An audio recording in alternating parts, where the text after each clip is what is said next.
Hola, ¿qué tal, Lucky jugadores? Muy buenas tardes, sean bienvenidos a una nueva transmisión de Lucky Animals. En su sorteo número 2359 les habla Daniela, hoy jueves 27 de junio. A continuación, giraremos fuertemente nuestra rueda para dar a conocer un nuevo animal ganador. Deseándole la mayor de la suerte a cada uno de los participantes, voy a tener en pantalla y no te apartes, porque podría ser tú el siguiente afortunado.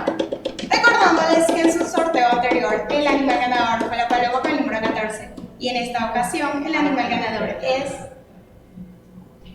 el samuro con el número 28. Felicidades a todos los que ganaron. Nos vemos en tan solo una hora. Chao, chao.